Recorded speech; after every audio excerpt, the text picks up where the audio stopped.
เนื่องด้วยวันนี้เป็นวันโกนตรงกับวันที่4ขึ้น7ค่ำเดือน5ปีมะเสงซึ่งเป็นวันที่เราท่านทั้งหลายจะได้มาร่วมกันฟังธรรมเทศนาตามประเพณีจารีตที่พระเดชพระคุณหลวงปู่พระพรหมมงคลของเราได้นำสืบต่อกันมาซึ่งเราท่านทั้งหลายก็ได้ปฏิบัติตามคำสั่งสอนและจริยธรรมอันดีงามของพระเดชพระคุณหลวงปู่มาเรื่อยๆจนวันนี้ก็เป็นอีกวันหนึ่งที่เราท่านทั้งหลายจะได้มาร่วมกันรับฟังพระธรรมเทศนาณกุฏิไทยนเรศแห่งนี้เพราะฉะนั้นในขณะนี้ถือว่าเป็นเวลาอันสมควรแล้วกระผมขอกราบอาราธนาพระเดชพระคุณหลวงพ่อท่านเจ้าคุณพระสุวรรณเมธีดร.เจ้าอาวาสวัดพระธาตุศรีจอมทองวรวิหารรองเจ้าคณะจังหวัดเชียงใหม่ได้กดสวิตช์ธูปเทียนไฟฟ้าเบื้องหน้าโต๊ะหมู่บูชาเพื่อนมัสการพระรัตนตรัยขอกราบอาราธนาด้วยความเคารพครับ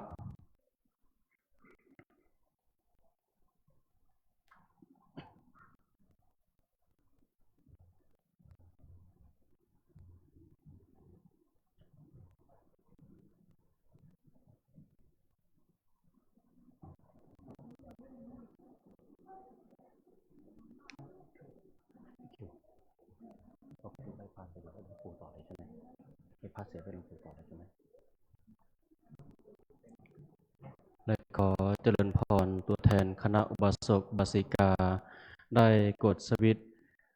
เครื่องทองน้อยเฉพาะเครื่องล่างเพื่อบูชาพระเดชพระคุณหลวงปู่เจริญพรท่านแม่ชีอมรสิริกลิ่มปทุมได้เป็นตัวแทนของคณะอุบาสกอุบาสิกาในวันนี้ครับขอเจริญพรครับ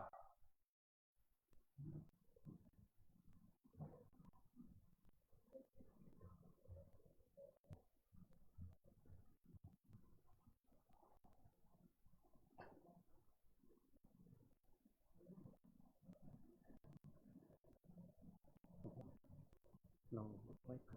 ไม่พาเสร็จปุ๊บให้หลวงปู่ต่อเลยใช่ไหมครับแล้วก็ขึ้นกราบพระโอเคแล้วก็ขึ้นมาแล้วไปพาเสร็จปุ๊บไปหลวงปู่ต่อแล้วปกติที่ทองก็จะทำอย่างนี้เช่นสวดอิติปิโสเสร็จปุ๊บแล้วก็น้ำพระจันทร์หลวงปู่บทสีคาตาเลยได้เคยมาขึ้นเริ่มพิธีมาได้วันนี้ใครขึ้นพระทุกคนนะยกมือขอเช่น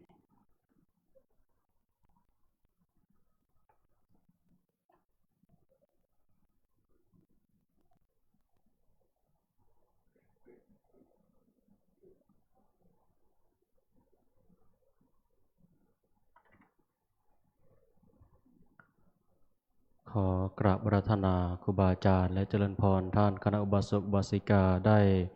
กล่าวคำบูชาพระรัตนตรัยโดยความพร้อมเพียงกันอิมินาสการเรนะตังพุทธังอภิปูชยามะอิมินาสการเรนะตังธัมมังอภิปูชยามะอิมินาสการเรนะตังสังฆังอภิปูชยามะอะระหังสัมมาสัมพุทโธภควาพุทธังภควันตังอภิวาเทมิสวากขาโตภควตาธัมโมธัมมังนัมมัสสามิสุปฏิปันโนภควโตสาวกสังโฆสังฆังนะมามิหันธัมมยังพุทธัสสะภควโตปุพพภาคณมการังกโรมาเสนะโมตัสสะภะคะวะโตอะระหะโตสัมมานะโม ตัสสะภะคะวะโตอะระหะโตสัมมาสัมพุทธัสสะนะโมตัสสะภะคะวะโตอะระหะโตสัมมาสัมพุทธัสสะหันธัมมยังพุทธังหันธัมมยังพุทธานุสตินะยังกะโรมะเส เอติปิโสภะคะวะอะระหังสัมมาสัมพุทโธวิชชาจารณะสัมปันโนสุขโตโลกวิทูอนุตตรโรปุริสธรรมสารถิสัทธาเทวมนุษย์สานัง พุทโธภะคะวาเตกายเยนวาจายวเจตัสสาวาพุทเทกุกัมมังปะกตังมะยายังพุทโธปฏิคานหาตัวจยันตังตะเรสังวริตุงวะพุทเทหันธรรมยังธรรมานุสตินะยังกะโรมะเส สวากขาโตภะคะวะตาธัมโมสันทิฏฐิโกอาการิโกเอหิปัสสิโกโอปัญญิโกปัจจตังเวทิตาโพวินโยหิติกายเยนวาจายวเจตัสสาวาธัมเมกุกัมมังปะกตังมะยายังธัมโมปฏิคานหาตัวจยันตังการันตะเรสังวริตุงวัฏัมเมหันธรรมยังสังขานุสตินะยังกะโรมะเส สุปฏิปันโนภะคะวะโตสาวกสังโฆอุชุปฏิปันโนภะคะวะโตสาวกสังโฆสปฏิปันโนภะคะวะโตสาวกสังโฆสามิจิปฏิปันโนภะคะวะโตสาวกสังโฆ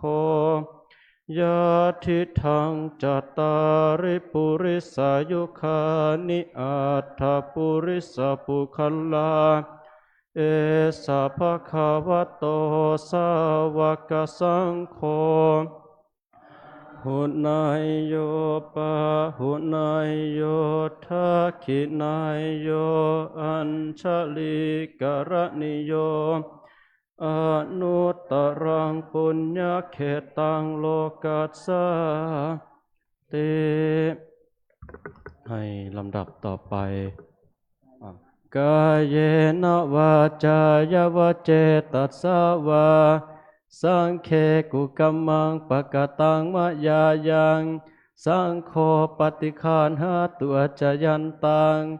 การันตะเรสังวริตุงวสังเคในลำดับต่อไปขอกราบอาราธนาและเจริญพรทุกท่านได้ประนมมือนะครับซึ่งในวันนี้เป็นวาระที่เราท่านทั้งหลายได้รับเมตตาจากพระเดชพระคุณหลวงพ่อท่านเจ้าคุณพระสุวรรณเมธีด็อกเตอร์ซึ่งเป็นอธิบดีสงฆ์ในวัดพระธาตุศรีจำทองวรวิหารแห่งนี้เป็นองค์แสดงพระธรรมเทศนาได้ประนมมือด้วยความเคารพนะครับ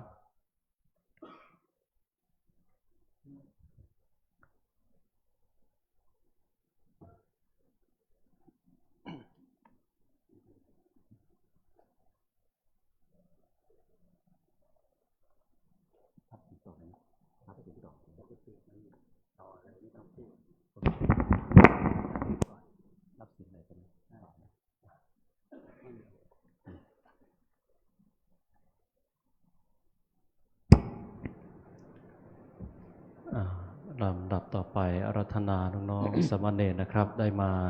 ด้านหน้าท่านหลวงพ่อท่านเจ้าคุณนะครับ เพื่อจะได้สมาทานทักษะศีลด้วยความพร้อมเพรียงกันนิมนต์นะครับ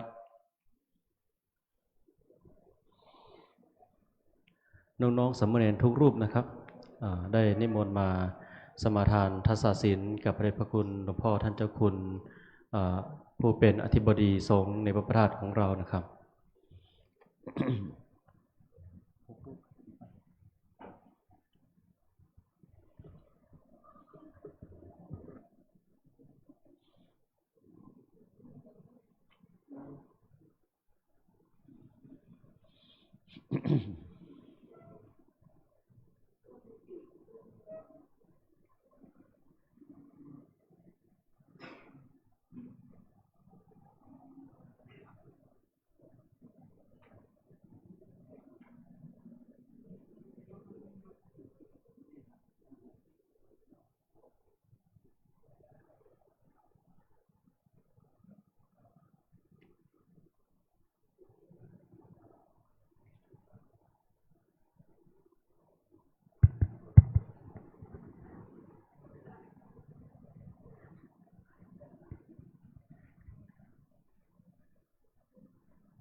นิมนต์สามเณรทุกรูปกับหลวงพ่อเจ้าอาวาสพร้อมกันนะครับกราบ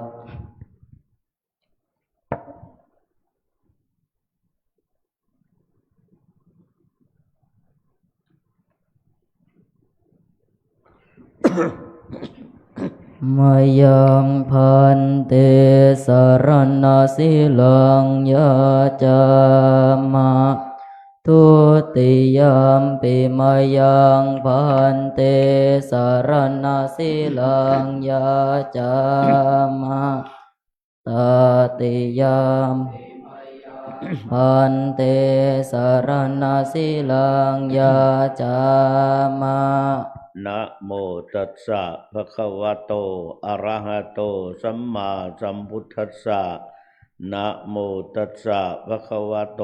อะระหะโตสัมมาสัมพุทธัสสะนะโมตัสสะภะคะวะโตอะระหะโตสัมมาสัมพุทธัสสะนะโมตัสสะภะคะวะโตอะระหะโตสัมมาสัมพุทธัสสะนะโมตัสสะภะคะวะโตอะระหะโตสัมมาสัมพุทธัสสะนะโมตัสสะภะคะวะโตอะระหะโตสัมมาสัมพุทธัสสะยะมหังวทามิตังวะเทธาอามาพันเตพุทธังสรณังคัจฉามิพุทธังสารนังคัจฉามิธัมมังสรณังคัจฉามิธัมมังสารนังคัจฉามิสังฆังสรณังคัจฉามิสังฆังสารนังคัจฉามิทุติยัมปิพุทธังสรณังคัจฉามิทุติยัมปิพุทธังสารนังคัจฉามิทุติยัมปิธัมมังสรณังคัจฉามิทุติยัมปิธัมมังสารนังคัจฉามิทุติยัมปิสังฆัง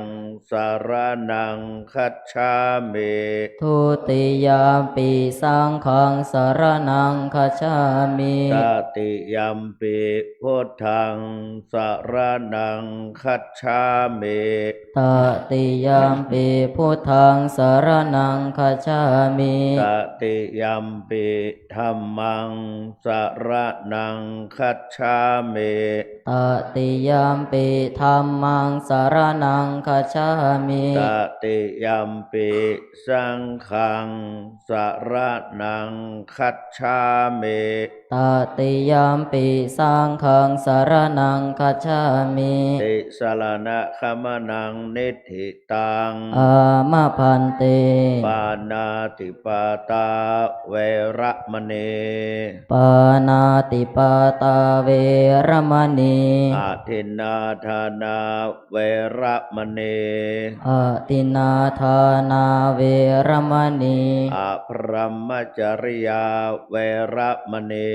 อาพระมจริยาเวรมณี มุสาวาทาเวระมณี มุสาวาทาเวรมณี สุราเมรยมัชฌะปมาทัฏฐานาเวระมณี สุราเมรยามัชฌาปมาทัฏฐานาเวรมณี วิกาลโภชนาเวระมณี วิกาลโภชนาเวรมณี นัจจคีตาวาทิตาวิสุกะทัศนาเวระมณี นาจะคีตวาทิตาวิสุกัทัสนาเวรมณี มาลาคันทะวิเลปนะธารณะมันดนะวิโภสนัทธานาเวระมณี มาลาคันทาวิเลปนาธารณามันดานาวิภูสนาฐานาเวรมณี อุจจาสยนะมหาสยนาเวระมณี อุจจาสยนามหาสยนาเวรมณี ชาตารุปราชตาปฏิฆหานาเวระมณี ชาตารูปราชตาปฏิคหานาเวรมณี อิมานิทัสสะสิกขาปทานิสมาธิยามิ อิมานิทัสสะสิกขาปทานิสมมาธิยามิอิมานิทัสสะสิกขาปทานิสมมาธิยามิอิมานิทัสสะสิกขาปทานิสมมาธิยามิครับ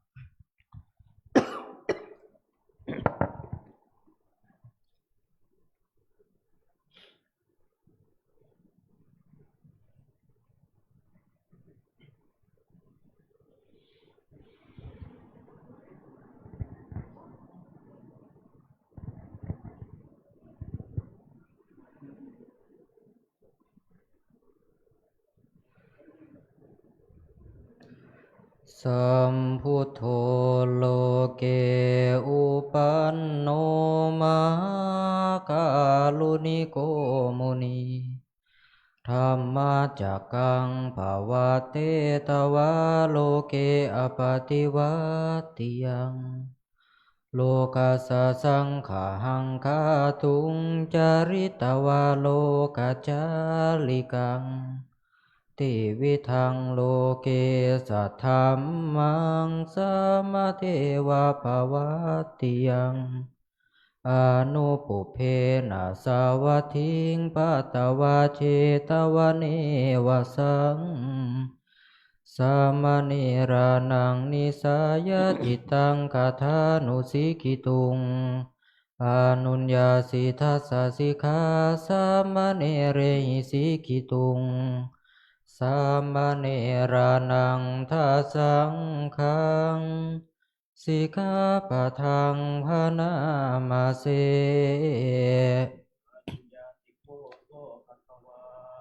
สัมมเนลานังทัสสะสิกขาปะทานิเตสุจัสสัมมเนเรหิสิกิตุงปานาติปาตาเวรมณี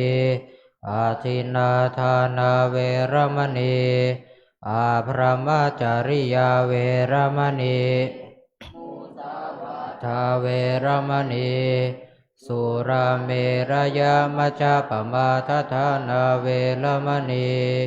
วิกาลโภชนาเวรมณี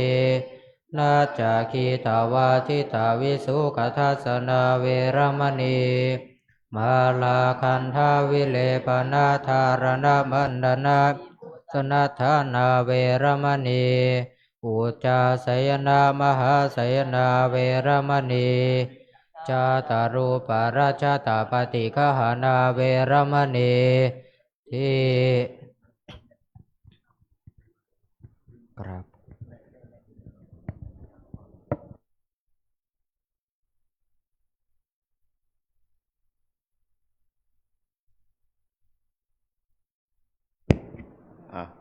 ไปนั่งนู่น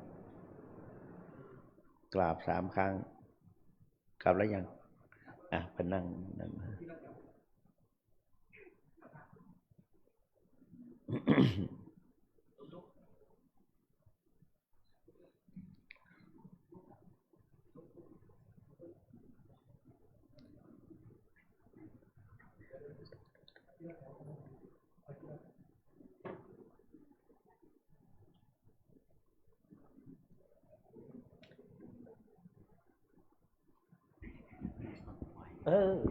กำลังผลควายในจิตอันงาม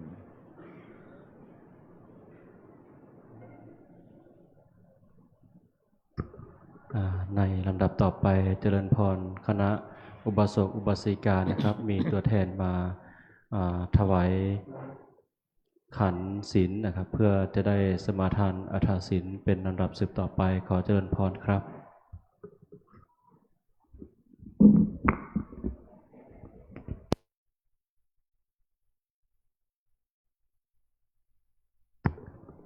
เจริญพรท่านแม่ชีผ่องพันธ์ล่องทองนะครับ เป็นตัวแทนคณะอุบาสกอุบาสิกาได้มาประเคนขันศีลเพื่อที่จะได้สมาทานอัฐศีลเป็นลำดับสืบต่อไปขอเจริญพรครับ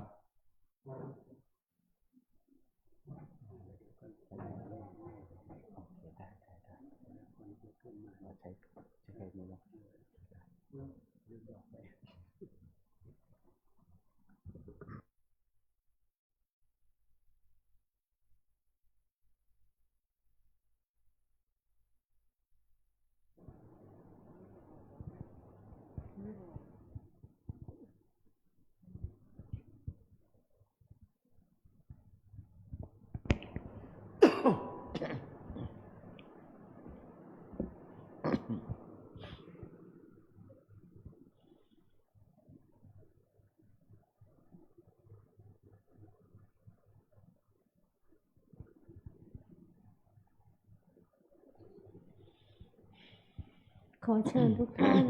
กราบท่านเจ้าคุณสุวรรณเมธีด็อกเตอร์พร้อมกันนะคะกราบกราบกราบอาราธนาศีลพร้อมกันนะคะมายังพันเตติสรเนนะสหอัฏฐศีลานิยาจามะทุติยัมปิมายังพันเตติสรเนนะสหอัฏฐศีลานิยาจามะตติยัมปิมายังพันเตติสรเนนะสหอัฏฐศีลานิยาจามะนะโมตัสสะภะคะวะโตอะระหะโตสัมมาสัมพุทธัสสะนะโมตัสสะภะคะวะโตอะระหะโตสัมมาสัมพุทธัสสะนะโมตัสสะภะคะวะโตอะระหะโตสัมมาสัมพุทธัสสะนะโมตัสสะภะคะวะโตอะระหะโตสัมมาสัมพุทธัสสะนะโมตัสสะภะคะวะโตอะระหะโตสัมมาสัมพุทธัสสะนะโมตัสสะภะคะวะโตอะระหะโตสัมมาสัมพุทธัสสะพุทธังสรณังคัจฉามิ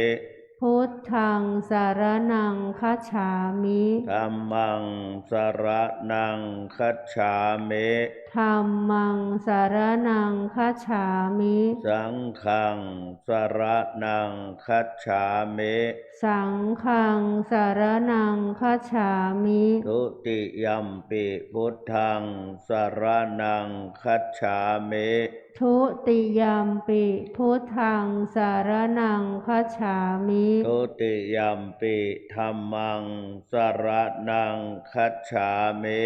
ทุติยัมปิธัมมังสารนังคัจฉามิ ทุติยัมปิสังฆังสรณังคัจฉามิ ทุติยัมปิสังฆังสารนังคัจฉามิ ตติยัมปิพุทธังสรณังคัจฉามิ ตติยัมปิพุทธังสารนังคัจฉามิ ตติยัมปิธัมมังสรณังคัจฉามิ ตติยัมปิธัมมังสารนังคัจฉามิ ตติยัมปิสังฆังสรณังคัจฉามิ ตติยัมปิสังฆังสารนังคัจฉามิ ติสรณะขมนังนิธิตัง อามะพันเต ปานาติปาตาเวระมณีสิกขาปะทังสมาธิยามิ ปานาติปาตาเวระมณีสิกขาปะทังสมาธิยามิ อะทินนาทานาเวระมณีสิกขาปะทังสมาธิยามิ อาทินนาทานาเวระมณีสิกขาปะทังสมาธิยามิ อะพรหมจริยาเวระมณีสิกขาปะทังสมาธิยามิ อะพรหมจริยาเวระมณีสิกขาปะทังสมาธิยามิ มุสาวาทาเวระมณีสิกขาปะทังสมาธิยามิ มุสาวาทาเวระมณีสิกขาปะทังสมาธิยามิ สุราเมรยมัชฌะปมาทัฏฐานาเวระมณีสิกขาปะทังสมาธิยามิ สุราเมรยมัชฌะปมาทัฏฐานาเวระมณีสิกขาปะทังสมาธิยามิ วิกาลโภชนาเวระมณีสิกขาปะทังสมาธิยามิ วิกาลโภชนาเวระมณีสิกขาปะทังสมาธิยามิ นัจจคีตวาทิตวิสุกทัศนะ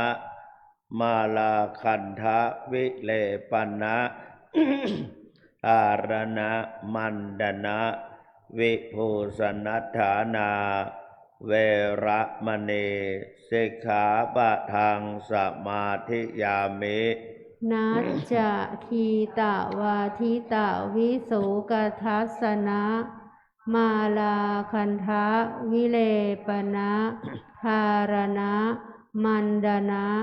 วิภูสนาฐานาเวระมณีสิกขาปะทังสมาธิยา ตุ มิ จจาสยนะมหาสยนาเวระมณีสิกขาปะทังสมาธิยามิ อุจจาสยนะมหาสยนาเวระมณีสิกขาปะทังสมาธิยามิ อิมานิอัฏฐสิกขาปะทานิสมาธิยามิ อิมานิอัฏฐสิกขาปะทานิสมาธิยามิ อิมานิอัฏฐสิกขาปะทานิสมาธิยามิ อิมานิอัฏฐสิกขาปะทานิสมาธิยามิ อิมานิอัฏฐสิกขาปะทานิ เสแลนะสุขติงยันติเสแลนะโภคะสัมปทาเสแลนะนิพพุติงยันติตัสมาสีลังวิโสทะเย สาธุ สาธุ สาธุ กราบค่ะ กราบ กราบ ในลำดับต่อไปขอเจริญพรท่านเมชีธัญวรัตน์สิริไสยพิรุณได้กดสวิตช์ไฟฟ้าด้านหน้าธรรมาสน์เพื่อเป็นเทียนส่องธรรมขอเจริญพรครับ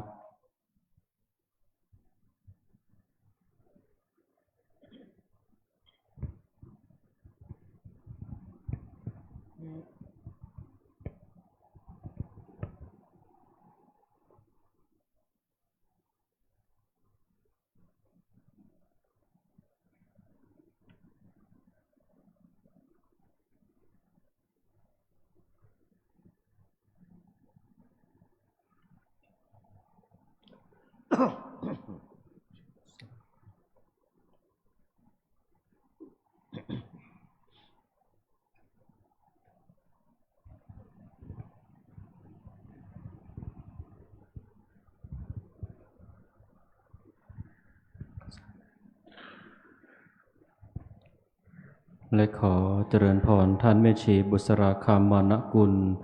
ได้กดสวิตช์ทูปเทียนไฟฟ้าเฉพาะข้างบน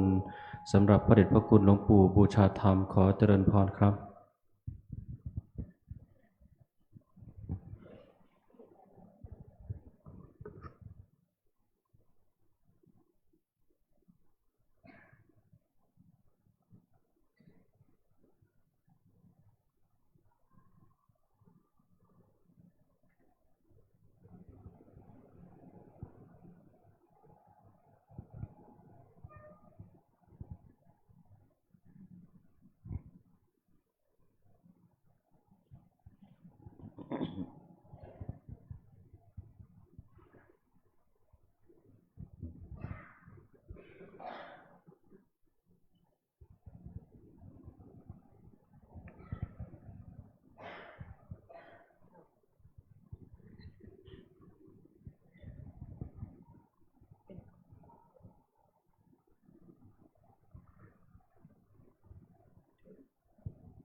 ขอเชิญอาราธนาธรรมพร้อมกันนะคะ พระมจะโลกาทิปติสหัมปติกาตัญชลีอานาทิวรังอายาจะทังสันติทัสสะตาปาราชาคาชาติกาเทเสหิธัมมังอนุกัมปิมังปะชังท้าวสหัมบดีพรหมเป็นบรมในพรหมาทรงฤทธิ์ที่ศักดากว่าบริษัททุกหมู่พรหมน้อมหาดนามัสการประดิษฐานหน้าที่สมควรแล้วจึงบังคมชุลีบาทพระศาสดา ขอพรอันประเสริฐวรเลิศมโหฬารปวงสัตว์ในโลกากิเลสน้อยก็ยังมี ขอองค์พระจอมปราดสู่ท่านมารอันรู้จริงโปรดปวงประชานีท่านจงโปรดแสดงธรรมนิมนต์ท่านเจ้าข้าผู้ปรีชาอันเลิศล้ำโปรดแสดงพระสัทธรรมเทศนาพระวาทีเพื่อให้สำเร็จผลแก่ปวงชนบรรดานี้ศพสุขเกษมศรีสมดังเจตนาเถิดอาราธนังกะโรมา นะโมตัสสะภะคะวะโตอะระหะโตสัมมาสัมพุทธัสสะนะโมตัสสะภะคะวะโตอะระหะโตสัมมาสัมพุทธัสสะนะโมตัสสะภะคะวะโตอะระหะโตสัมมาสัมพุทธัสสะอภิธะเรทะกัลยาเนปาปาจิตตังนิวรเยทันทังหิกระโตปุญญังปาปัสสมิงละมติมโนติณโอกาสบัดนี้จักได้ชี้แจงแสดงพระธรรมเทศนาพรรณนาถึงศาสนธรรมคำสอนแห่งองค์สมเด็จพระผู้มีพระภาคเจ้าเพื่อเป็นเครื่องประครับประคองฉลองศรัทธาแล้วจะได้น้อมนำเอาธรรมะมาเป็นหลักสำหรับประกอบกับการดำเนินชีวิตประจำวันตามสมควรแก่เวลา เนื่องในวันนี้เป็นวันแรมไปขึ้น7 ค่ำ เดือน7 เดือน8 เดือน9เหนือเดือนอะไรไม่รู้ดูมันแหละเดือน7เนาะ7เหนือยังไม่สงกรานต์ใช่ไหมอย่างเดือน5ไทยเดือน7เหนือก็อีกไม่กี่วันก็ปีใหม่สงกรานต์เหนือก็เป็นวันที่สามเณรภาคฤดูร้อนเพิ่งฟังพระธรรมเทศนาร่วมกันเป็นกันแรกและกับอายุน้อยๆที่ถ้าจะว่าก็สมาธิก็เพิ่งใหม่ๆเพิ่งปรับตัวจากเป็นเด็กซึ่งพ่อแม่ตามใจและก็เป็นอิสระได้รับพิเศษจากผู้ใหญ่เห็นว่าเป็นเด็กวันนี้มาอยู่ในร่มผ้ากาสาวพัสมาอยู่ในข้อวัดปฏิบัติและจัดให้มีการฟังเทศ1 ชั่วโมงก็คงคิดว่าเป็นอาการหนักเอาพอสมควรนั่งสบายๆเลยลูกเพราะว่าฟังเนี่ยค่อยๆฟังไปฟังเพื่ออะไร1เอาบุญมีโอกาสได้บุญแม่ไก่ฟังยังได้บุญเลยฟังเอาบุญ2ฟังเอาความรู้ตอนแรกๆนี่เราก็แสวงหาความรู้ ฟังเอาความรู้ประการที่สามฟังเอาพอเป็นอุปนิสัยหลับไปบ้างไม่ว่ากัน แต่อย่าไปเล่นกันหลับไปบ้างก็ไม่ว่ากันหลับไปแล้วก็สี่นำไปประพฤติปฏิบัติห้าโอกาสดีได้อุทิศส่วนบุญส่วนกุศลให้บรรพบุรุษและท่านผู้วัยชนตลอดถึงเหล่าผู้ผีปีศาจทุกวันนี้เหตุการณ์ธรรมชาติเดือดร้อนวุ่นวายแผ่นดินไหวเราก็รู้ทั่วไปประเทศพม่าวัดยุบหลายวัดเป็นสิบมั้ง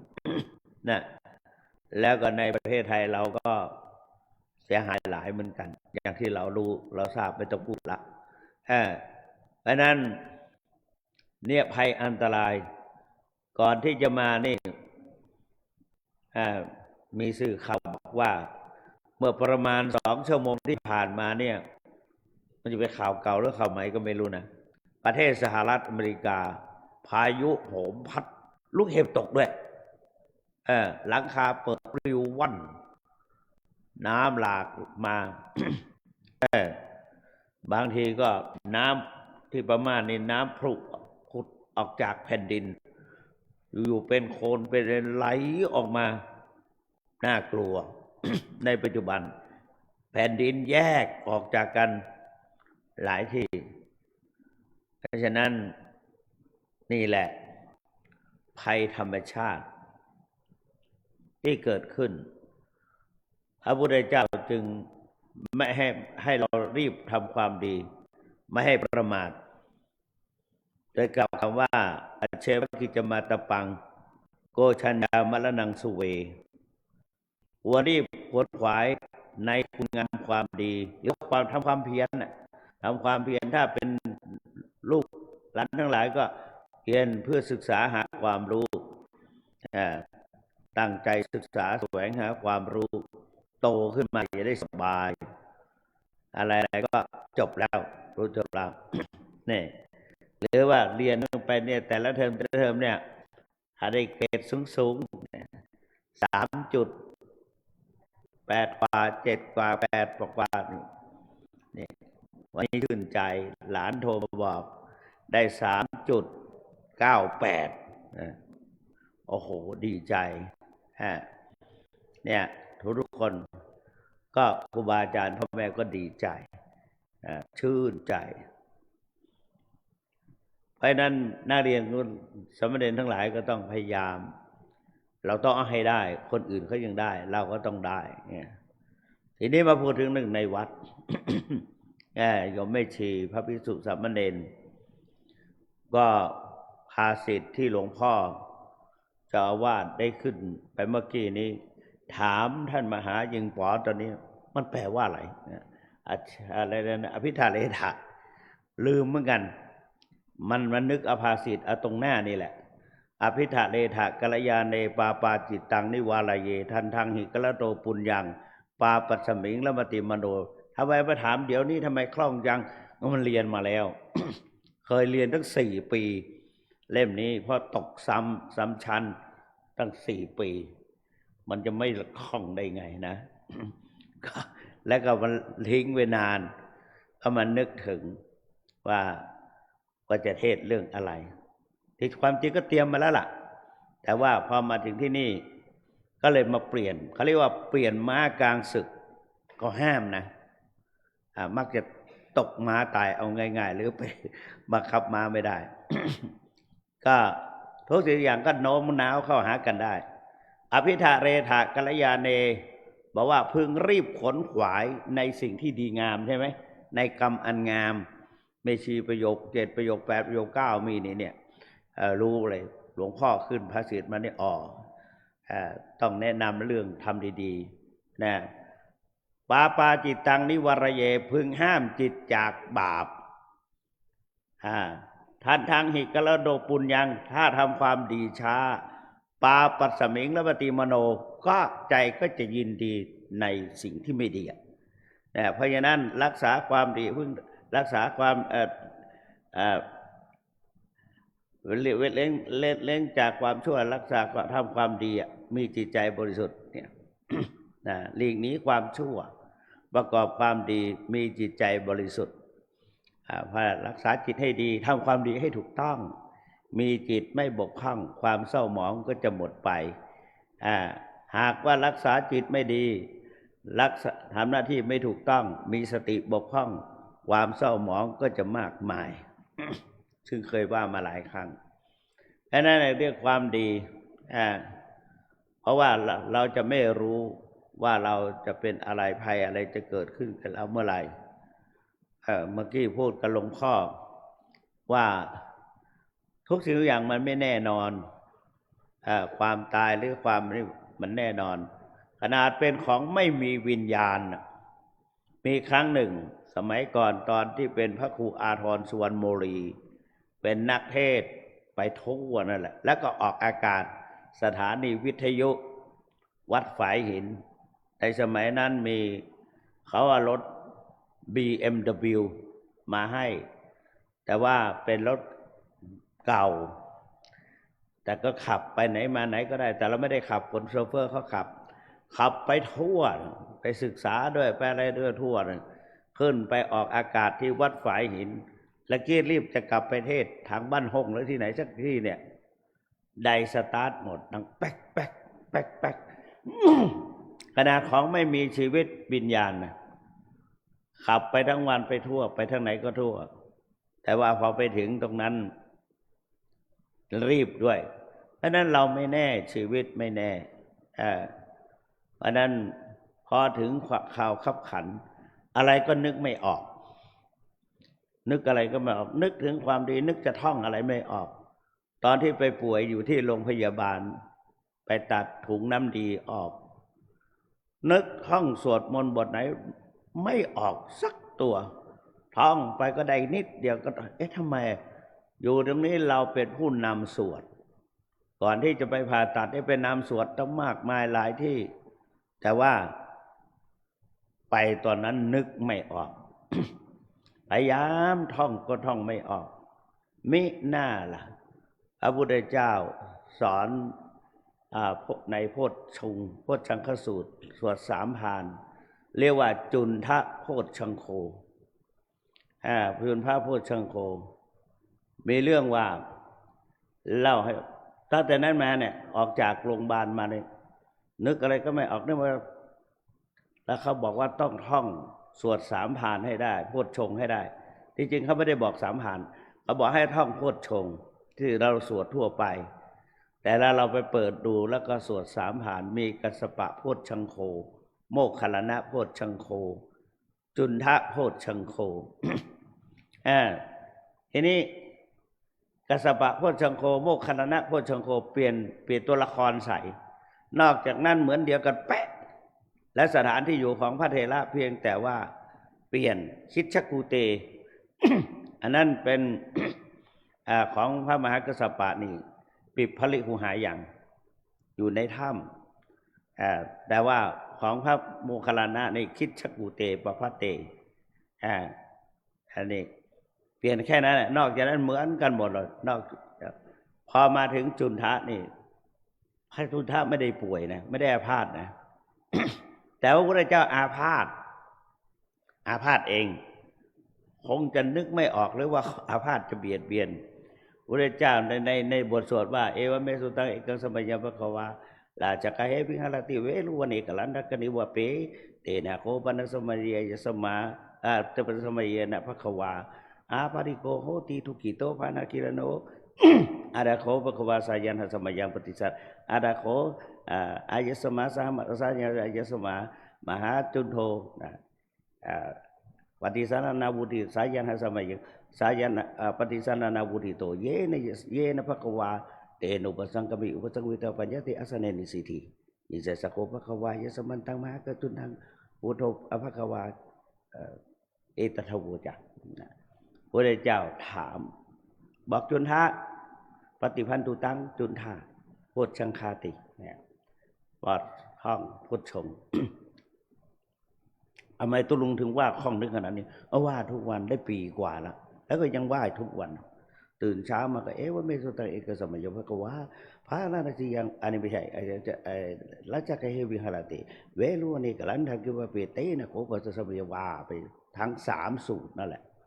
แล้วก็มาเข้าพระพุทธเจ้าถามมหากัสสปะกับพระโมคคัลลานะว่ากติเตกัสสปะกัมมนิยัง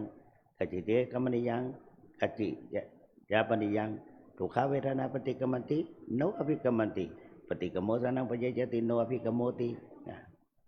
ถามว่าสบายดีไหมพอระงับได้ไหมช่วยเหลือตัวเองได้ไหมและท่านระนะว่านาเมปันเตกัมมนิยังนายาปนิยังทุกขเวทนาปฏิกัมมันติโนอภิกัมมันติปฏิกัมโมสนังปะเยจติโนอภิกัมโมติเนี่ยว่าไม่สบายทนไม่ได้พระเจ้าก็เลยตรัสว่า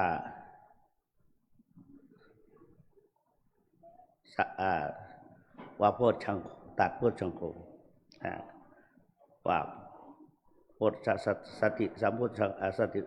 โพชฌังโฆโพชฌังคามายาสมัทคตาภาเวสติเม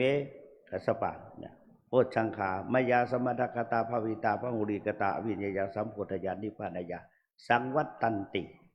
กระเมสตาสติสัมโพสังโฆโคกัสสปะมายาสมัทคโตภวิโตพหุริกโตอภิญญาสัมโพธญาณิพพานญาสังวัตติแล้วก็ธรรมวิจยะวิริยะปีติปัสสัทธิสมาธิแล้วก็อุเบกขาเนี่ยและท่านหลังๆก็เจริญก็เป็นข้อวัดปฏิบัติซึ่งเราท่านทั้งหลายได้มาอยู่สำนักวัดพระธาตุสีจอมทองวรวิหารการสาธยายโพชฌงค์ไปตรงไหนทำไมจะต้องมีโพชฌงค์ด้วยถ้าเจ้าคุณสุวรรณเมธีนำสวดเจริญพุทธมนต์เนี่ยจะต้องมีบทโพชฌงค์อัตถิโลเกเพราะว่าระยะที่ไฟไหม้กันเยอะป้องกันไฟด้วยป้องกันโรคภัยไข้เจ็บด้วยซึ่งโบราณว่าจะทำงานการกุศลต่างๆงานมงคลจะต้องสวด หลังจากสวดมงคล38ประการจบแล้วก็รัตนสูตรจบก็ต้องขึ้นบทโพชฌงค์อธิโลเกแล้วอย่างนั้นก็ไปบทไปจนถึงสืบชะตา จะนำอย่างนั้นมาตลอดเอาไปตรงไหนแล้วก็ดูเวลาทีนี้ที่ว่าเราท่านทั้งหลายมาใช้บทโพชฌงค์คำว่าโพชฌงค์นี่แปลว่าองค์แห่งธรรมเป็นเครื่องตรัสรู้เครื่ององค์แห่งธรรมเป็นเครื่องตรัสรู้มีสติเป็นต้นสติสัมโพชฌงค์สติสัมโพชฌังโฆโขกัสสปะแปลว่าสติสัมโพชฌงค์เนี่ยกัสสปะสติสัมโพชฌงค์แลเราตัดไว้ดีแล้วเนี่ยสัมโพชฌงค์มัจยาสัมมาทัคขาโตตัดไว้ดีแล้วภาวิโตพหุริกโตอันบุคคลใดทำให้เจริญสวดบ่อยๆปฏิบัติบ่อยๆหลวงปู่ทำให้มีสติอยู่ในสติปัฏฐาน4สติอยู่ในปัฏฐาน4สติปัฏฐาน4กายเวทนาจิตธรรมถ้าทำตามข้อวัดปฏิบัติทำไปตามลำดับจะได้ผล จะได้ผลที่จะตามมานี่มีสติอยู่ในอิริยาบถ4อยู่ในฐานทั้ง4ฐานกายฐานเวทนาฐานจิตฐานธรรมเรียกว่ากายานุปัสสนาเวทนานุปัสสนาจิตานุปัสสนาธรรมานุปัสสนาเรียกว่ากายเวทนาจิตธรรมนี่โยมไม่ชีลองว่าซะหน่อยดิวิปัสสนาแนวสติปัฏฐาน4ช่วยกันว่าดังๆมาว่า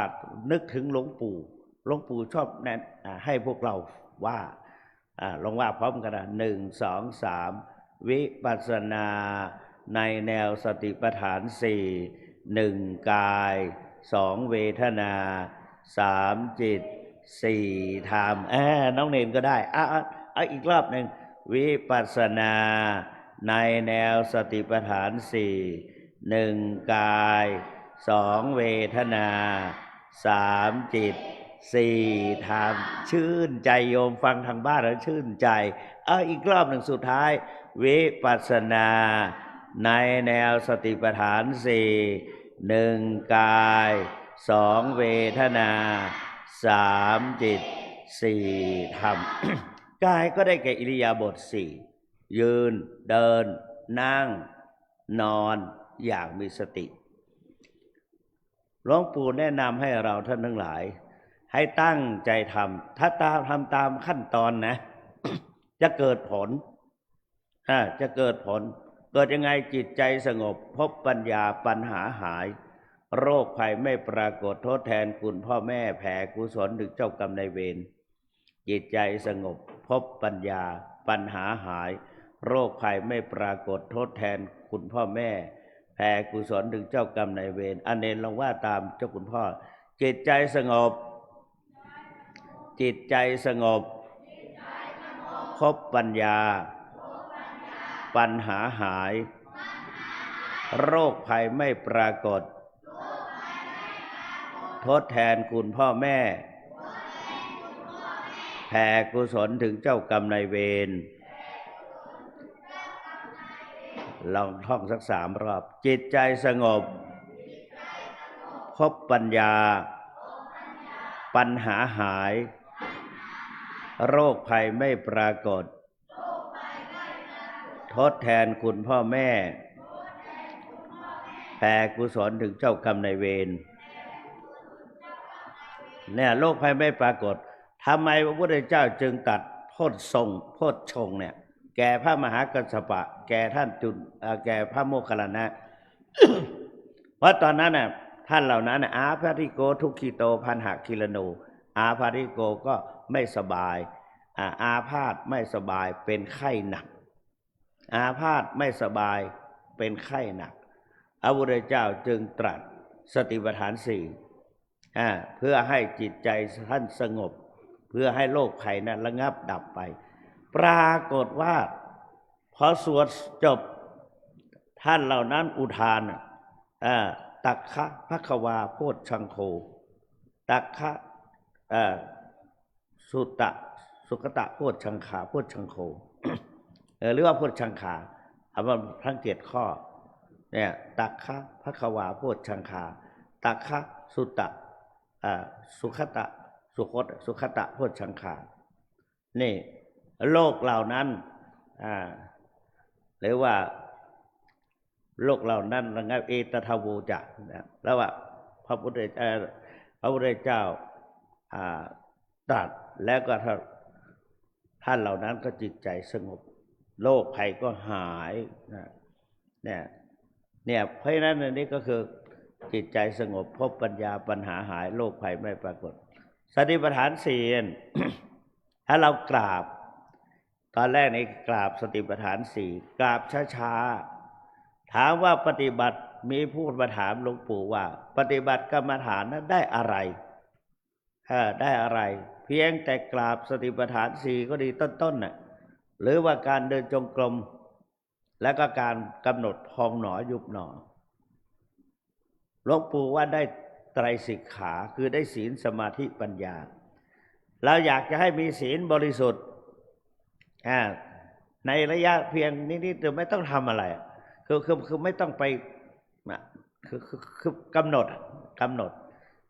เอากายกับจิตเป็นของคู่กันกายกับจิตเป็นของคู่กันกราบสติปัฏฐานสี่เนี่ยในขณะที่พลิกหนอพลิกหนอพลิกหนอเรียนแล้วยังพลิกหนอพลิกหนอเนนไหนลองว่าพลิกหนอพลิกหนอพร้อมกันนี้พลิกหนอพลิกหนอพลิกหนอขึ้นหนอขึ้นหนอขึ้นหนอถูกหนอถูกหนอถูกหนอขึ้นหนอขึ้นหนอขึ้นหนอถูกหนอถูกหนอถูกหนอลงหนอลงหนอลงหนอถูกหนอถูกหนอถูกหนอก้มหนอก้มหนอก้มหนอลงหนอลงหนอลงหนอถูกหนอถูกหนอถูกหนอคว่ำหนอคว่ำหนอคว่ำหนอลงหนอลงหนอลงหนอ ถูกหนอถูกหนอถูกหนอคว่ำหนอคว่ำหนอคว่ำหนอแล้วก็เอาศีรษะลงก็เรียกว่าก้มเนาะก้มหนอก้มหนอก้มหนอถูกหนอถูกหนอถูกหนออย่างเงี้ยแล้วก็เงยหนอเงยหนอที่ว่าไปนี่เพราะเราเคยทำเป็นประจำเราจึงรู้ว่าเราทำอะไรเราถึงว่าถูกถ้าคนไม่เคยทำพูดไม่ถูกหรอก ความชำนาญเกิดจากการเริ่มต้นและทำบ่อยๆเราทำทีนี้กราบช้าๆเนี่ยหนึ่งจิตคอยประคับประคองในการพลิกแต่ละตัวเนี่ยเป็นตัวศีลจิตที่แนบแน่นอยู่กับการพลิกขึ้นมาแต่ละครั้งแต่ละครั้งเป็นตัวสมาธิตัวที่เขาไปรู้ว่าการพลิกมือเนี่ยแต่ละอย่างนะเป็นตัวปัญญา3 ครั้งเฉพาะพลิกมือนี่ศีลสมาธิปัญญารวมแล้วได้9พอดีเห็นไหมแล้วก็ขึ้นนะครับอีกแต่ละอย่างแต่ละครั้งนั้นมีศีลสมาธิปัญญาศีลสมาธิปัญญาสรุปแล้วกราบ3 ครั้งนั้นไม่รู้ว่าศีลสมาธิปัญญาเกิดขึ้นเท่าไหร่ละ ทีนี้เราก็มาค่อยๆเดินมาหรือว่าคลานไปลุกขึ้นยืนแล้วก็กำหนดจากนั้นก็กำหนดเดินเนี่ยแต่ละอย่างศีลสมาธิปัญญาเกิดขึ้นกับเราเราก้าวกี่เท้าไม่รู้เนาะกี่ก้าวไม่รู้เนี่ยมีศีลสมาธิปัญญาแล้วก็ได้อริยมรรคมีองค์8โดยปริยายเพราะว่าศีลสมาธิปัญญาอยู่ในอริยมรรคมีองค์8นะสัมมาทิฏฐิสัมมาสังกัปปะเป็นตัวปัญญาสิกขาสัมมากัมมันตะสัมมาวาจาสัมมาอาชีวะเป็นตัวศีลสิกขาสัมมาวายามะสัมมาสติสัมมาสมาธิเป็นตัวจิตตสิกขาเห็นไหมได้อริยมรรคมีองค์8ไปโดยปริยายเพราะนั้นแล้วก็ได้เห็นความเกิดดับของรูปนามสามารถแยกรูปแยกนามออกจากกันได้ฉะนั้นพระพุทธเจ้าจึงสอนให้ภิกษุทั้งหลายมีสมาธิโดยตรัสว่าสมาธิภิกขเวภาเวทะยะถาภูตังปชานาติดูก่อนภิกษุทั้งหลายพวกเธอทั้งหลายจงยังสมาธิให้เกิดเพราะว่าผู้เป็นมีจิตเป็นสมาธิแล้วจักรู้เห็นตามความเป็นจริงเห็นอะไรเห็นรูปนามเห็นรูปนามเห็นความเกิดดับของรูปนามแล้วก็เห็นแยกรูปแยกนามออกจากกันได้แล้วก็เห็นความเกิดดับของรูปนามก็คืออนิจจังทุกขังอนัตตาไตรลักษณ์พอได้ไตรลักษณ์เนี่ยพระพุทธเจ้าก็หมายเอานะบอกว่าจักรู้เห็นตามความเป็นจริงเป็นความถูกต้องตามเป้าหมายหรือความประสงค์พุทธประสงค์เพื่อจะเห็นไตรลักษณ์เพื่อไม่ให้ยึดติดในร่างกายให้เห็นเป็นไตรลักษณ์คือเป็นอนิจจังทุกขังอนัตตานี่อันนั้นเราก็ทำความดีสั่งสมความดีพอไปแล้วก็เดินจงกรมเรียบร้อยก็มานั่งเดินกำหนดเท้านั่งกำหนดท้องจ้องความเกิดดับของรูปนามนี่แล้วก็ได้เห็นในขณะที่ทำนั้นมันก็จะเกิดสภาวะธรรมขึ้นเกิดสภาวะธรรมขึ้นแต่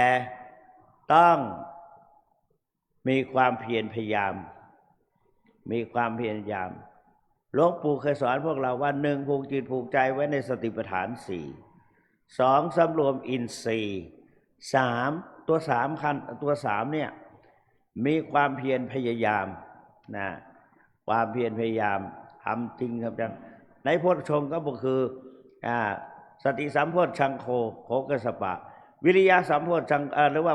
ธรรมวิจยะสัมโพชฌังโฆโฆกัสสปะต้องมีกำหนดต้องมีการกำหนดแล้วก็ยังซ้ำไปอีกว่าวิริยะสัมโพชฌังโฆโฆกัสสปะแล้วก็สภาวะธรรมจะเกิดขึ้นปีติตัวนั้นแหละแต่ว่าปีติในภาคของปริยัติแปลว่าความอิ่มใจ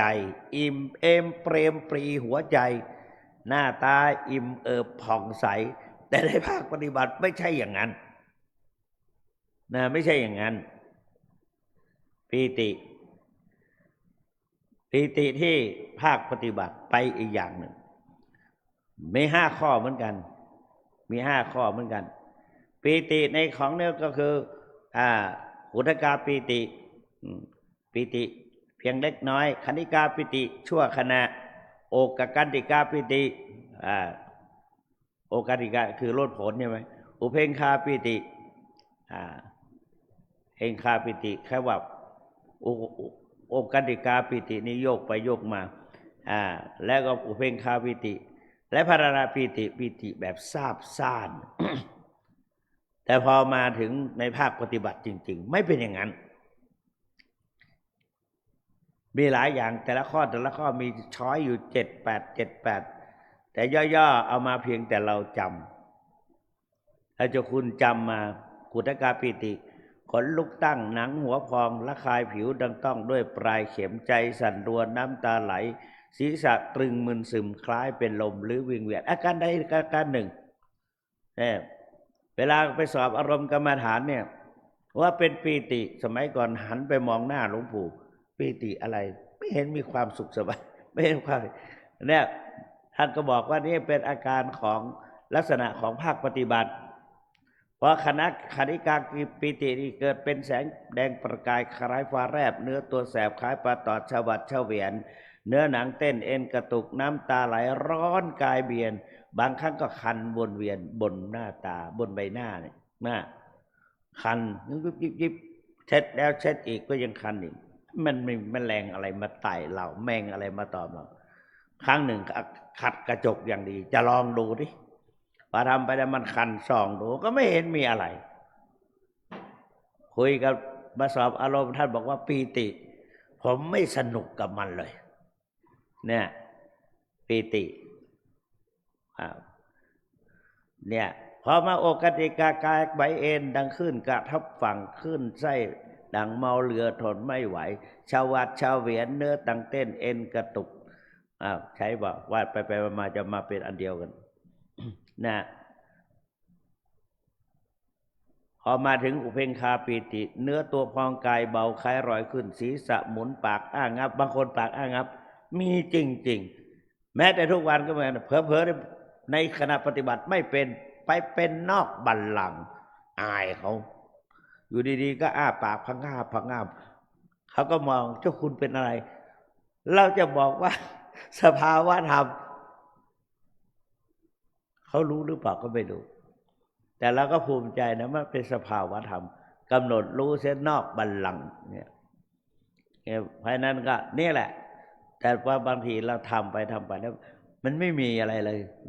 นั่งมันไม่มีแต่ต้องกำหนดถ้ากำหนดอะไรไม่เกิดเลยเงียบไปหมดเลยกำหนดอะไรหลวงปู่ก็บอกว่าจำได้ไหมปู่เคยสอนว่ากำหนดในปัจจุบันลูกทำอะไรนั่งกำหนดนั่งหนอแล้วรู้อาการเหล่านั้นมันไม่มีอะไรก็รู้ว่ามันไม่เกิดอะไรก็รู้ไม่จำเป็นจะต้องบ่งชัดไม่รู้อันนั้นรู้อันนี้ก็รู้หนอใจของเรารู้สภาวะธรรมของตนเองเดี๋ยวสภาวะธรรมก็อยู่ในกฎของแต่ละมันก็จะเปลี่ยนแปลงไปเองไม่ท้องพองขึ้นยุบลงก็หายใจเข้าออกเห็นไหม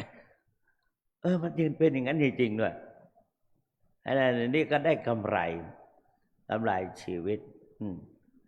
นี่เลยก็คือสัทธรรมวิจยะปีติปัสสัทธิคือความสงบบางทีเงียบที่ว่าเมื่อกี้นี่ท้องก็ไม่พองยุบก็ไม่ยุบหายใจก็ไม่หายใจกำหนดก็ไม่กำหนดทื่อๆอะไรเนี่ยเราสงสัยแล้วก็ว่าสงสัยหรอเพราะว่าถ้าใดกำหนดปัจจุบันแล้วก็กำหนดเพราะฉะนั้นวิปัสสนาคือการกำหนดทำไมต้องกำหนดเพราะว่าการกำหนดเป็นหัวใจของวิปัสสนา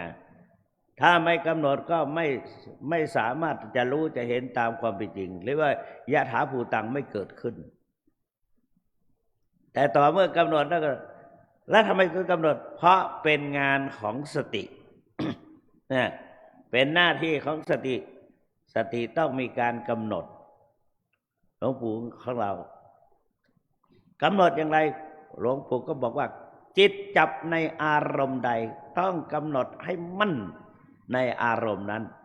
จิตมันหลุดโดยอาการใดกำหนดให้รู้โดยอาการนั้นอย่าปล่อยให้จิตวิ่งไปเพราะว่าจิตนั้นมันวิ่งไปถ้าเผลอปล่อยมันวิ่งไปหายทูระขมังแร่นไปได้ไกลเอกจลังมันคิดของมันเองเราไม่ได้ตั้งใจคิดทำไมจึงไม่รู้อสารีรังเพราะเราไม่เห็นมันไม่มีรูปร่างและคูหาสยังมันก็อยู่ในตัวเรานี่แหละเห็นไหมเพราะนั้นเราต้องกำหนดรู้ถ้าเราตามกำหนดอยู่ตลอดเวลาหลวงปู่บอกว่านี่แหละเยี่ยมไม่อยู่ปราศจากสตินี่ ไม่อยู่ปราศจากสติเพราะนั้นการงานกำหนดแล้วจะกำหนดอะไรก็ถ้าอยากจะเห็นรูปนามแยกรูปนามออกตัดรูปนามได้ขาดออกจากกันได้ก็ต้องเอาหนอ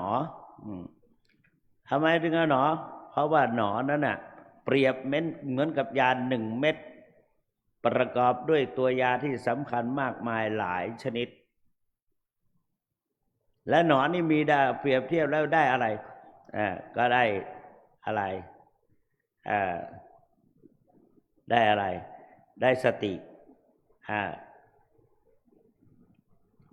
หรือได้ไตรสิกขาได้อริยมรรคมีองค์ 8ได้ไตรลักษณ์ได้อะไรอีกได้ไตรลักษณ์แล้วก็ได้โพธิปัจจยธรรม37ประการและได้ญาณ16นะประกอบด้วยตัวยาเฉพาะหนอน่ะที่สำคัญก็คือทำให้แยกรูปแยกนามออกจากกันได้และก็สามารถเห็นความเกิดดับของรูปนามโดยเฉพาะโพธิปัจจยธรรม37ประการได้แก่สติปัฏฐาน4สัมมาปัฏฐาน4อินทรีย์5พละ5โพชฌงค์7อริยมรรคมีองค์8ญาณ16ก็เราก็เป็นการทวนญาณเข้าลงไปด้วยนามารูปปริเฉทญาณปัจจยปริกหายานสัมมัชฌญาณอุทธัพพยานพังคยานพยายานอรินวัยไล่ไปจนถึงเนี่ยและในขณะที่ทำนั้นก็มีศัตรูของมันการปฏิบัติวิปัสสนากรรมฐานในสติปัฏฐานทั้ง4เนี่ยเปรียบเหมือนจุดมุ่งหมายเขาเปรียบเทียบ นะเปรียบเทียบเหมือนกับว่าเราจะไปตั้งใจจะไปอะไรสักแห่งหรือว่าไปเรียนหนังสือพ่อแม่ส่งไปเรียนหนังสือส่งมาเรียนบาลีนี่แหละประโยค9ตั้งแต่ประโยค2ถึงประโยค9แต่พอไปแล้วเนี่ยมันก็จะเกิด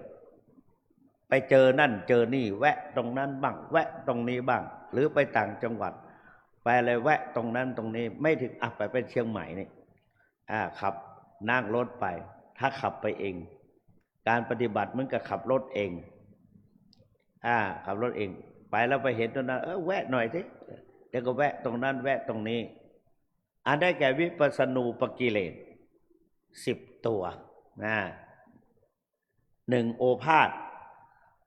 มักจะไปติดไปหลงสมัยสอบอารมณ์กรรมฐาน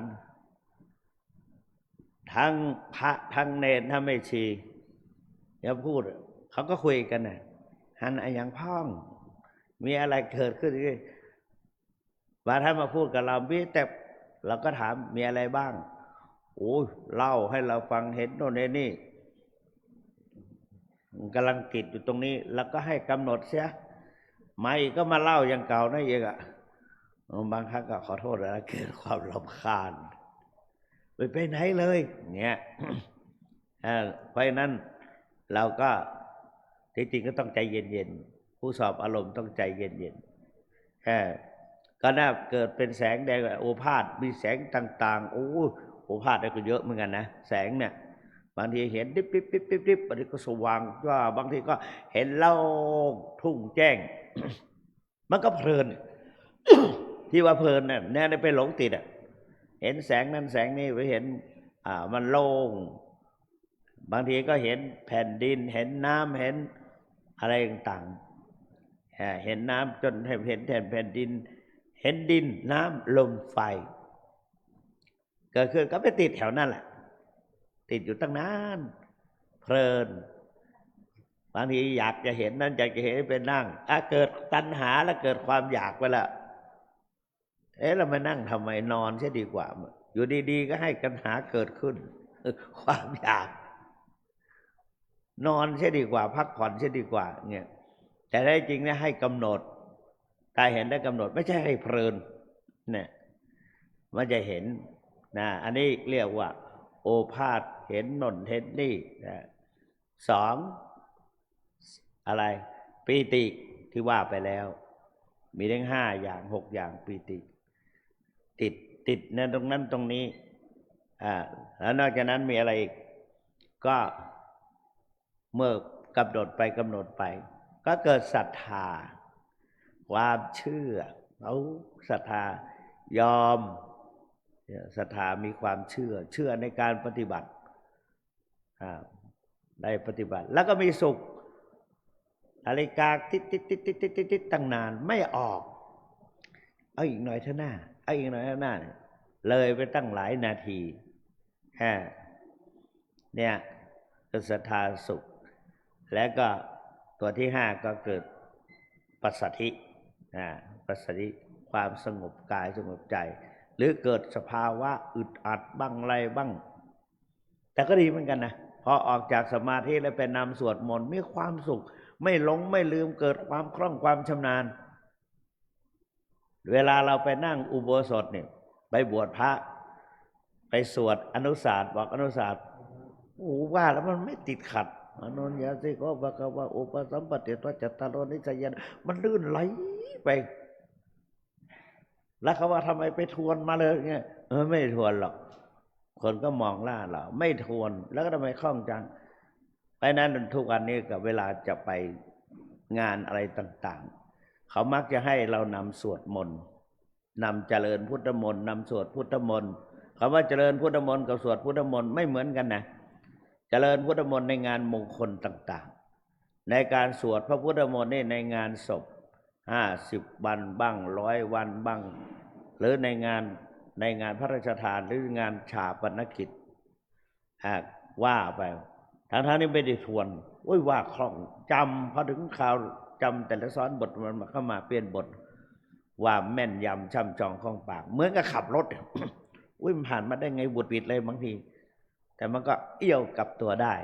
เหมือนกับการขับรถไวๆอันนี้ก็อานิสงส์ของการนั่งสมาธิทุกวันนี้ทดลองท่องทัชชคสูตรได้แล้วเนี่ยอันนี้เราทัชชคสูตรนี่เราก็ต้องเป็นอานิสงส์ของการเรียนมหาปรริญญาเหมือนกันไม่ใช่ว่านั่งสมาธิแล้วจะท่องได้ไวๆไม่ใช่เพราะเราเรียนบาลีเรารู้ประโยครู้เรื่องของมันเนี่ยเราแปลได้ถ้าแปลติดก็ถามไม่ชีอ้อยพระนักติดกรณียเมตสูตรไปแปลอันหนังสือให้เล่มหนึ่งหนังสือพระโดยสุเทพบางทีก็อาจารย์มหาวิทูลช่วยแปลหน่อยอยู่ในห้องทั้งวันได้นั่งบางทีก็ลืมเปิดแอร์เปียกหมดเลยมันมีความสุขถามว่าอยู่ในห้องทำไมเนี่ย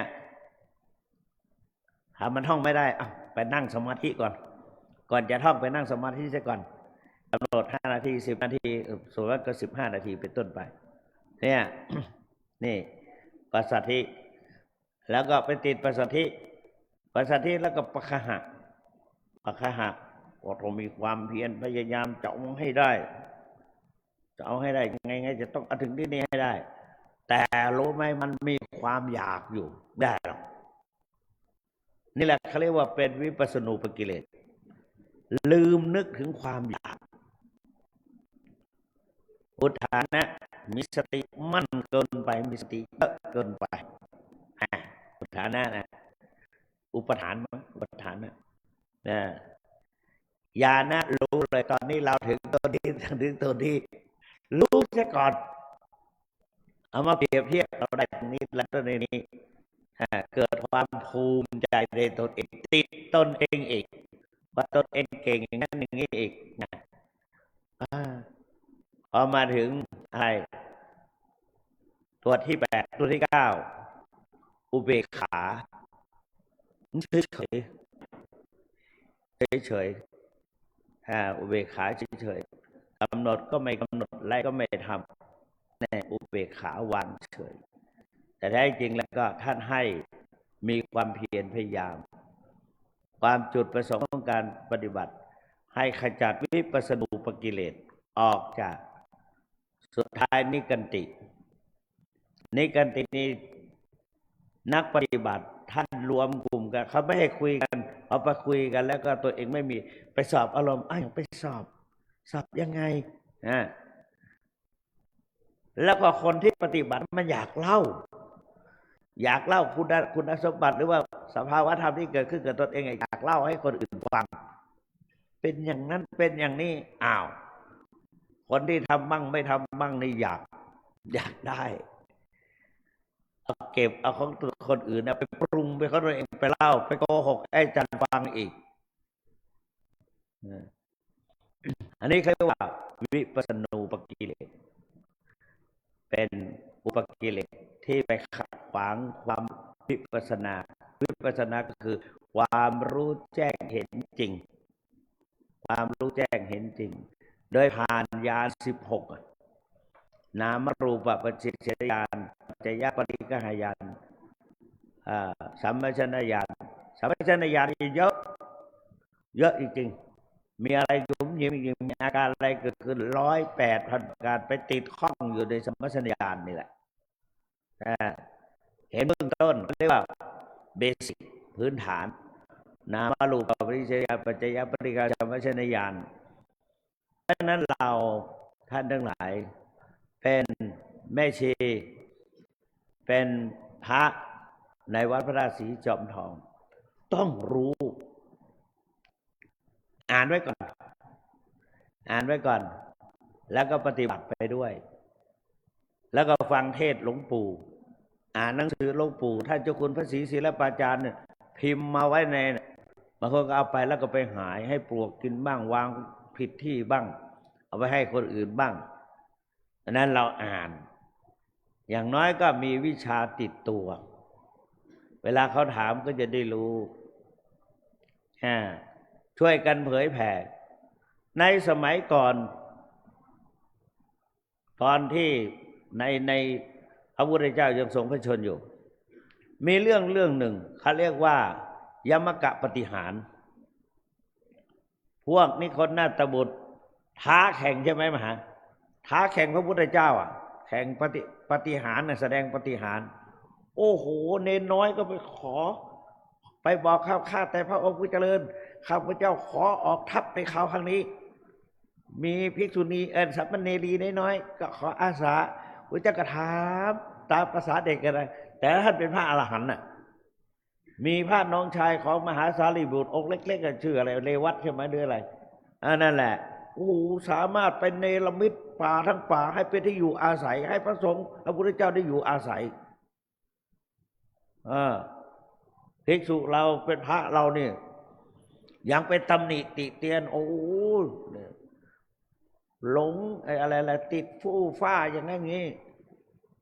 และพอดีก็พระพุทธเจ้าก็บันดาลปาก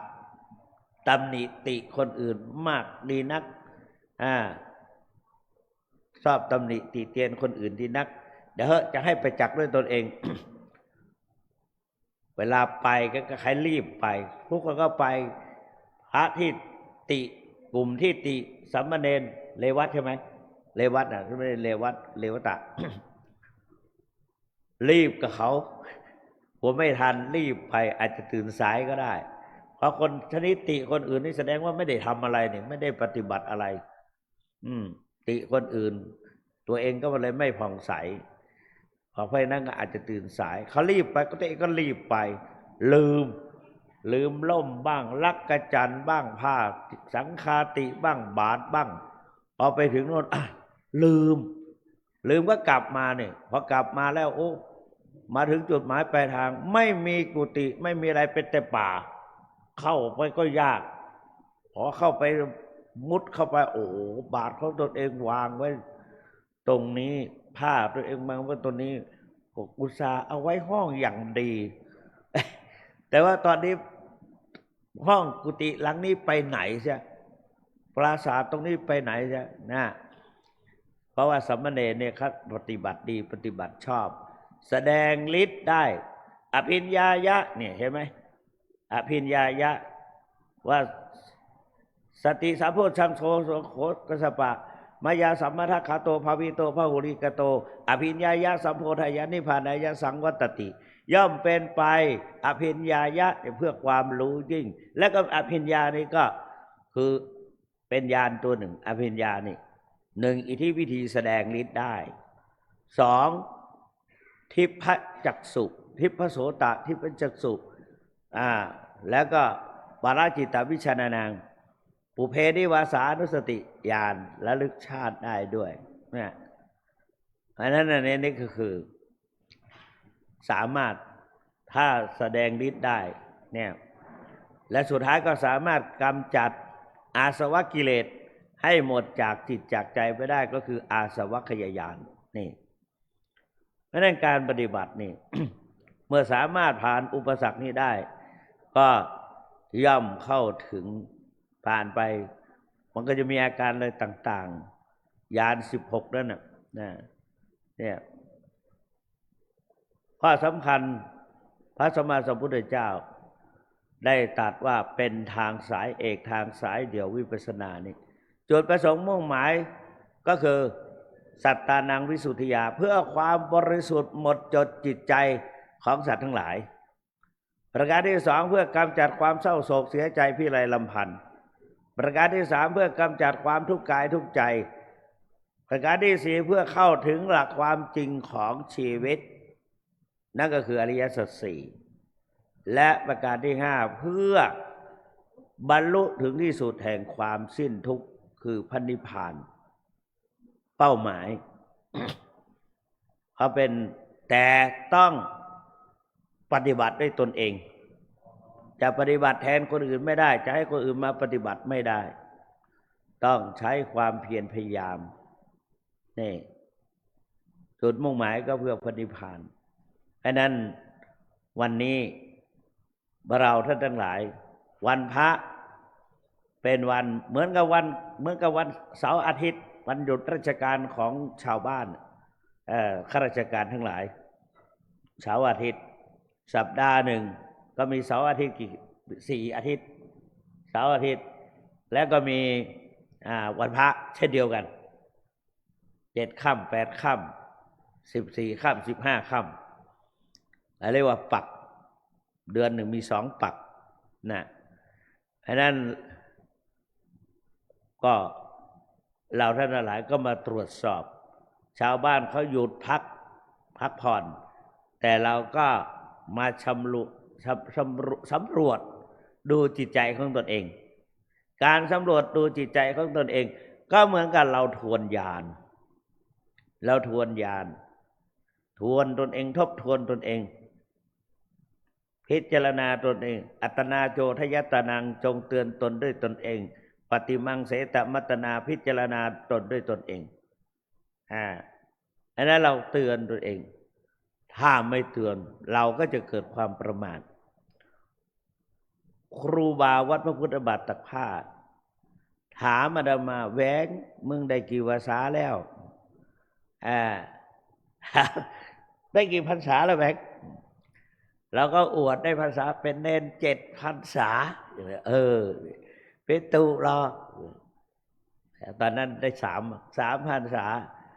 แสดงได้ทำความดีอะไรไว้บ้าง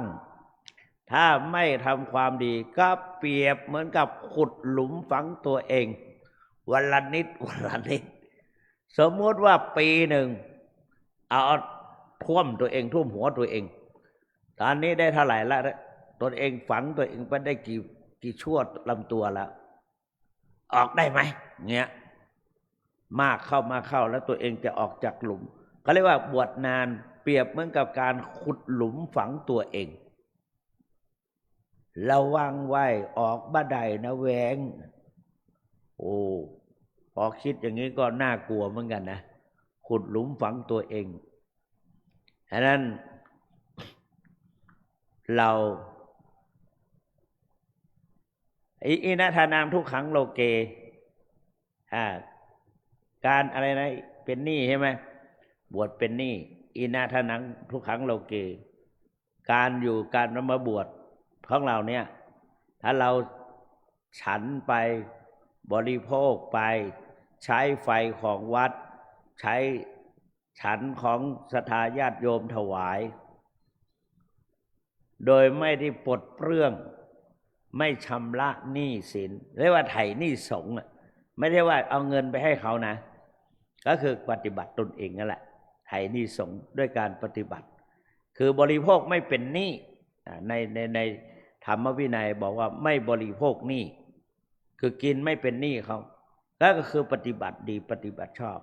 ให้เป็นสมกับเป็นเนื้อนาปุญญเขตังอนุตตรังปุญญเขตังโลกัสสะเป็นเนื้อนาบุญของโลกเรียกว่าอาหุนายโยเป็นสมควรแก่สักการะที่เขานำมาบูชาปาหุนายโยเป็นสมควรแก่สักการะที่เขาจัดไว้ต้อนรับทักขินายโยเป็นผู้ควรรับทักษิณาทานอัญชลีกรณีโยเป็นผู้ที่บุคคลทั่วไปควรกราบควรไหว้อนุตตรังปุญญเขตังโลกัสสะเป็นเนื้อนาบุญของโลกไม่มีนาบุญอื่นยิ่งกว่าครูบาปานบอกอาตมาแหวง ก็ดีมั้งไงได้ยินอะไรแปลกๆจากครูบาอาจารย์ในวัดเนี่ยแหวงตุภะวินวิเพศจะหนักแล้วก็หันไปมองถ้าไม่พูดอย่างนี้เงี้ยเนี่ยเพราะนั้นเราก็ต้องปลดเปลื้องไม่ให้ตัวเองเนี่ยเผลอไปเนี่ยหรือบางทีสึกออกไปเราก็ไม่ได้ทำพอไม่ทำนะแม้แต่ว่าอาบัติบางอย่างไม่ใช่ว่าออกไปแล้วจะชำระหายต้องกลับเข้ามาบวชอีกทีมาต้องพอมาปุ๊บต้องมาทำอีก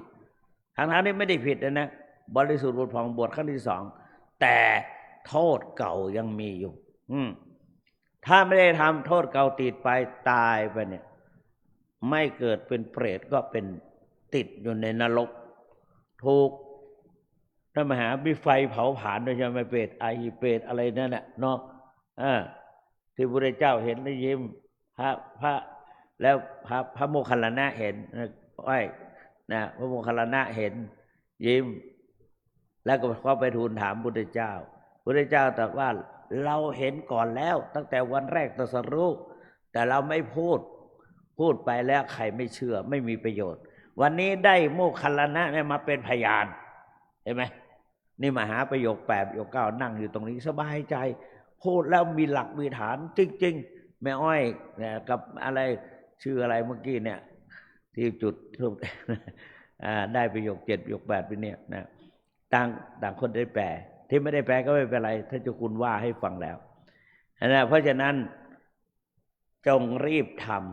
ำอัจเชวกิจมาตปังความเพียรพยายามถ้าหลงก็แก้ไขไม่ได้นะจะไปเดือดร้อนตอนที่เขาเรียกว่าวิปฏิสารตอนที่จิตจะออกจากร่างตัวใครตัวมันนะตรงนั้นก็กลัวเหมือนกันนะไม่รู้ว่าเราก่อนจะตายแล้วจะเป็นยังไงต้องรีบทำต้องนั่งสมาธิต้องทำอะไรต่างๆต้องหมั่นทำหมั่นพิจารณา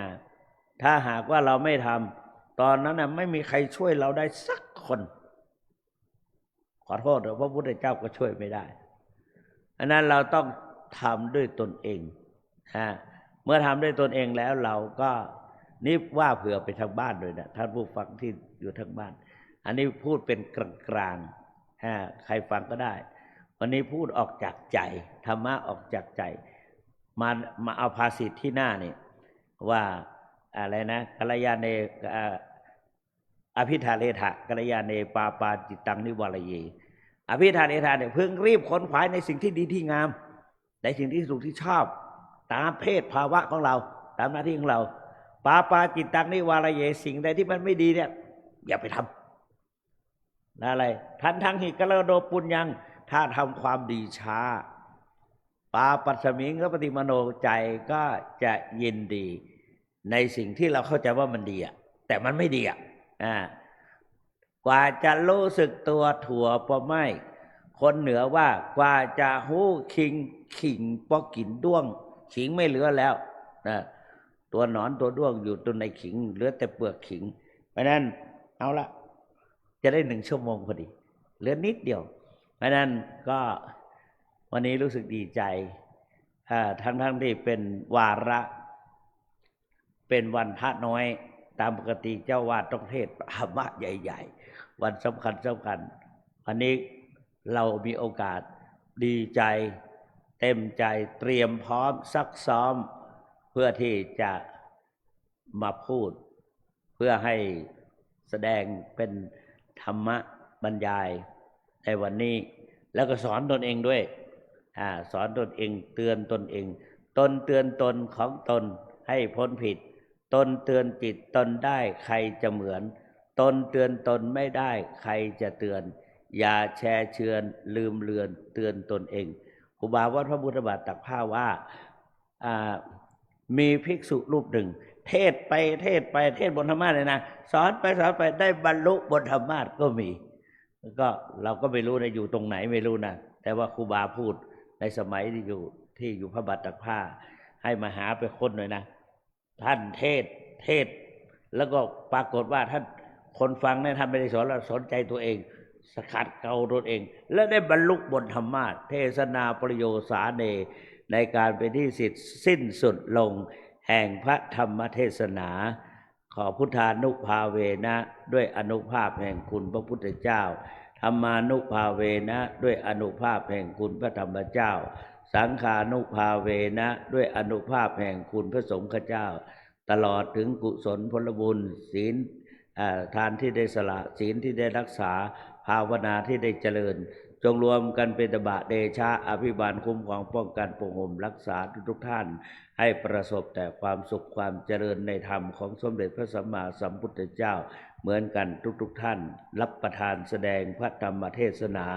เห็นสมควรแก่เวลาขอสมมุติยุติลงคงไว้แต่เพียงเท่านี้เอวังก็มีด้วยประการฉะนี้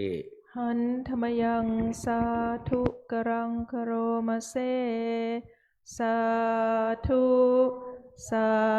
ธุสาธุอะหังพุทธันจะธัมมัญจะสังฆัญจะสารนังคตาอุปาสิกตังเทเสสิงภิกขุสังคัสสะสัมมุขาเอตังเมสารนังเขมังเอตังสารณะมุตตมังเอตังสารณะมาคัมมะสัพพะทุกขาปมุญเจเรยะถาพลังเจเรยาหังสัมมาสัมพุทธศาสนังทุกขะนิสรณะเสวะภาคีนิสังอนาคเตกายเยนะวาจายะวะเจตสาวาพุทเทกุกัมมังปะกตังมยายังพุทโธปฏิคันหาตุอัจจยันตังการันตเรสังวริตุงวะพุทเทกายเยนะวาจายะวะเจตสาวาสังธัมเมกุกัมมังปะกตังมยายังธัมโมปฏิคันหาตุอัจจยันตังการันตเรสังวริตุงวะธัมเมกายเยนะวาจายะวะเจตสาวาสังเคกุกัมมังปะกตังมยายังสังโฆปฏิคันหาตุอัจจยันตังการันตเรสังวริตุงวะสังเคในลำดับต่อไปขอเจริญพรท่านเมชีจิตราพรป้อคำได้เป็นตัวแทนของคณะอุบาสกอุบาสิกาถวายการเทศเดชพระเดชพระคุณหลวงพ่อท่านเจ้าคุณพระสุวรรณเมธีด็อกเตอร์ผู้เป็นอธิบดีสงฆ์แห่งวัดพระธาตุศรีจอมทองวรวิหารซึ่งเป็นองค์แสดงพระธรรมเทศนาในค่ำคืนนี้ขอเจริญพรครับ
ยะถาวาริวหา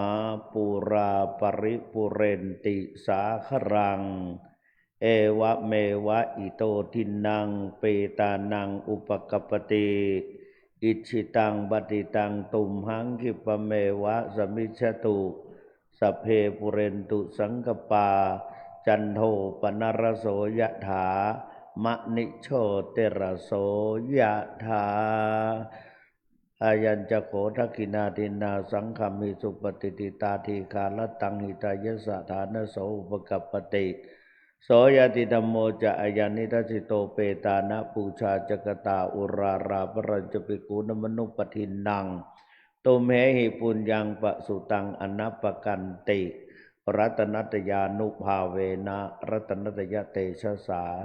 ทุกขโลคะพยาเวลาโสกาสตุจุปัฏฐวาอเนกาอันตรยาปิเวนะสันตุอาเสสโตอายสิทธิทนังลาภังโสติปะกยสุขังพลังสิริอายุจวันโนจะโภคังวุฒิจีสวสตวสาจายุจะเชวสิทธิพระวันตุโวสปีติโยวัชันตุสัพพโลโควินัสตุมาเตภวัตวันตรายโยสุขีทีคายุโกภวะอภิวาทนาสีลิสะนิจังวุธาปจายโนจตารโอธรรมาวัฏันติอายุวันโนสุขังภาลังสาธุสาธุสาธุ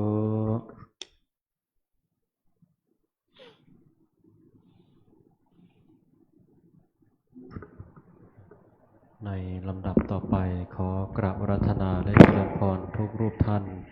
ได้เจริญจิตภาวนาเป็นระยะเวลาอันสมควรสืบต่อไปขอกราบอาราธนาและเจริญพรครับ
พอสมควรแก่เวลาได้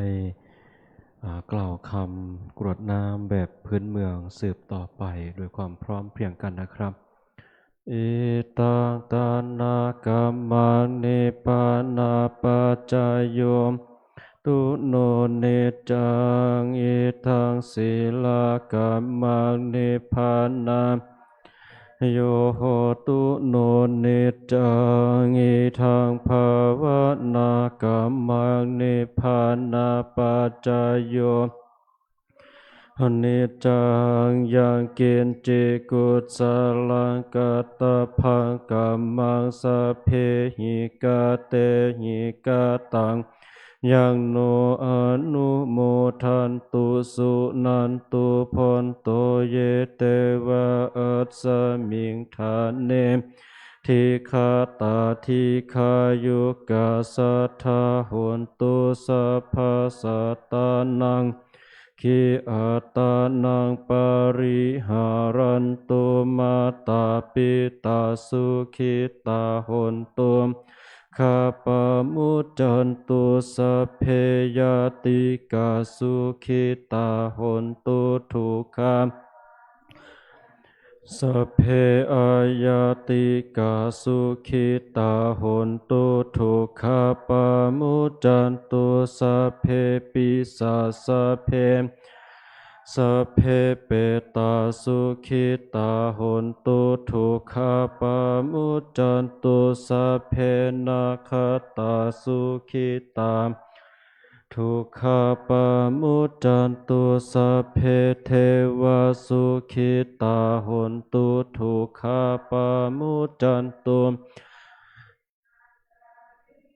ปัจฉายาสุขิตาโหนตุทุกขปะมุจจันตุสัพพะสัมปตินังสามิจฉันตุโววันธามิภะพุทธังสัพพังเมโทสังฆามัฏฐะเมพันเตมิธัมมังสัพพังเมโทสังฆามัฏฐะเมพันเตวันธามิสังฆังสัพพังโทสังฆามัฏฐะเมพันเตวันธามิกัมมัฏฐานังพังเมโทสังฆามัฏฐะเมพันเตวันธามิราเมภาทาสิมายังสัพพังเมโทสังฆามัฏฐะเมเตวันธามิเจติยังสัพพังสัพพะทะเนสุปฏิสรีราธาตุมหาโพธิงพุทธรูปังสกะลังสัทธานาคาโลเกชัมพูทิเปลังกาทิเปสรีราธาตุโยเกสัทธาตุโยอระหันตาธาเจติยังขันธากุติงจตุราสิติสหัสเสธรรมขันเทสพเพทะเจติยังอหังวันธามิสัพพะโส